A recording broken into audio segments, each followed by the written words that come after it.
What is happening, everyone? Hope you're having a fantastic day. Just wanted to hop on here for a few minutes and talk about taking risks and what exactly does that mean when you want to step out and take a risk in your business or in your life. What does that look like? What is a calculated risk? What is being irresponsible versus taking a calculated risk, and what does that look like? And give you some stories surrounding that.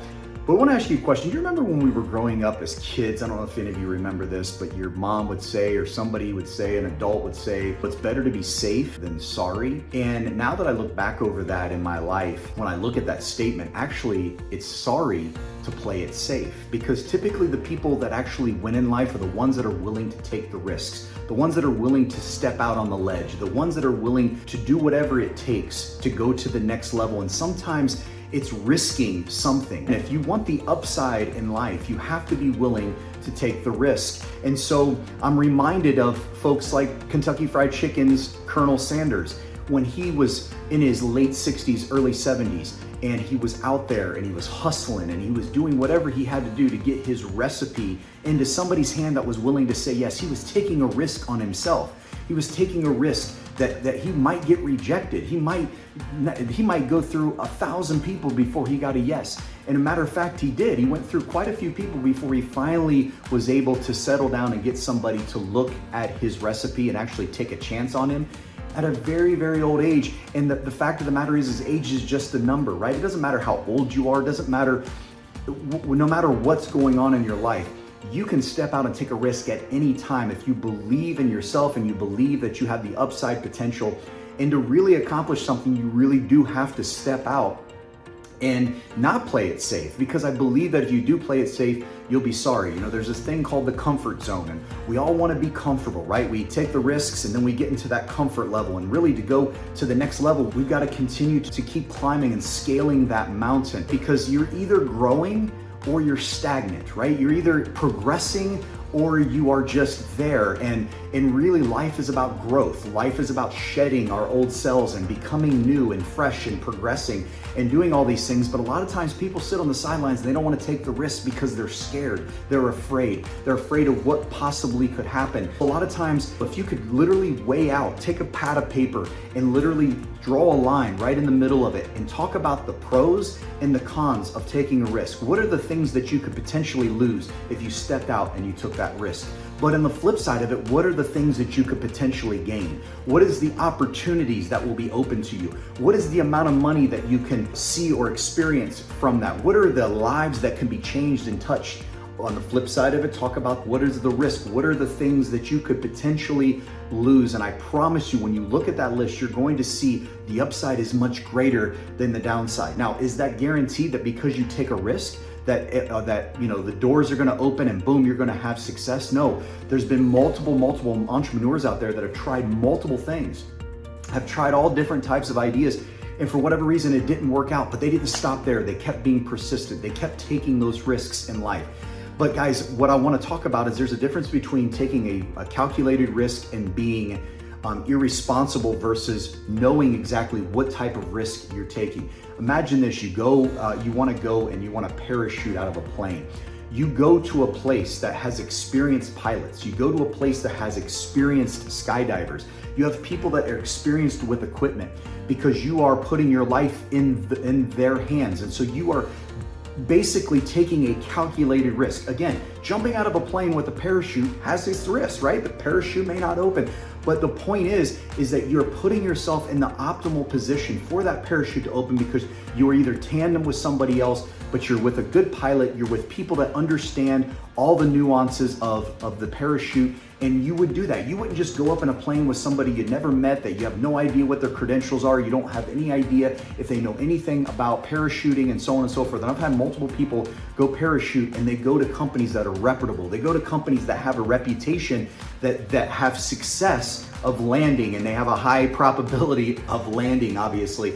So it's the same concept in your business. When you're looking at it, you don't want to be irresponsible. You don't want to be irresponsible in the risks that you're taking. So there's that fine line. But guys, you have to be willing to take a risk. You got to be willing to step out, taking a risk on yourself, taking a risk in your life. Whether you're trying to grow in your health, whether you're trying to grow in your career, whether you're trying to grow in your business, Life is about risk. When you wake up in the morning and you get in your car, there's a risk associated with it.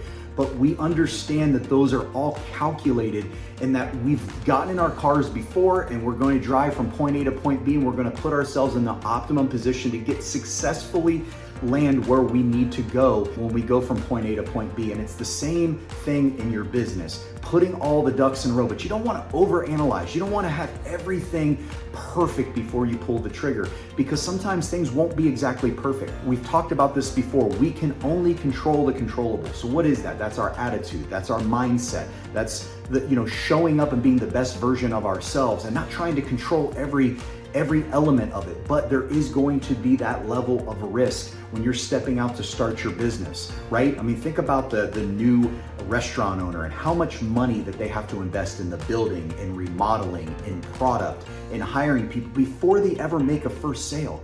But they believe in their vision that much. They believe in whatever their recipe is or whatever their food that they're serving. They believe in it enough to make that initial investment. They understand on the backside, what is the worst thing that can happen? They could lose it all. They could lose everything. They could lose their entire money they invested. They could potentially lose their home. Maybe they have it mortgaged, all of that. But if they played it safe and said, well, it's better to be safe than sorry, and they go through their life and they get to the end of it and they go, what if I would have pulled the trigger and started that restaurant? I could have had a successful restaurant or multiple restaurants. It doesn't matter what the business is, or it doesn't matter what career that you're in, right? If you're not willing to take a risk on yourself, maybe take the time and invest 1 hour a day in your skill set. If you invest 1 hour a day in your skill set, you'll be that much further ahead from your coworkers and put that tremendous amount of value on. Are you willing to take that risk? Are you willing to set aside that 1 hour a day of doing maybe something where you're watching Netflix or doing something that maybe doesn't have the same value as investing in your skill set, so that in a year, 2 years, 5 years, right? You have that ability to move up, and taking a risk on yourself to do that so that you can potentially get that pay raise or get that advance or so on, make the sales, become a VP, whatever that reason. I mean, think about the risks that somebody takes to be part of the Olympic team. They work for 4 years just to try to shave a small amount of seconds off of if they're a runner, or to improve in their routine, whatever it is. Spend 4 years, risking 4 years of their life for the potential of gold or silver or bronze or whatever the goal is.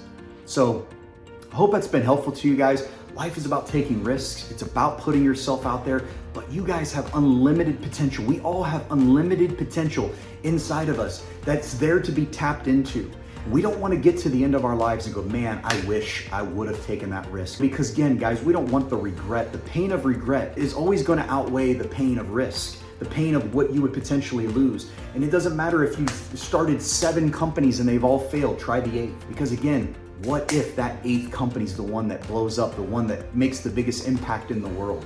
Hope it's been helpful to you. I know it's been helpful to me to read and plug into these stories of entrepreneurs and business owners and athletes that have taken huge amounts of risk. It's been very encouraging to me to know that, so that I can plug that into my life and get excited about what I'm doing presently. And I hope this has been helpful to you.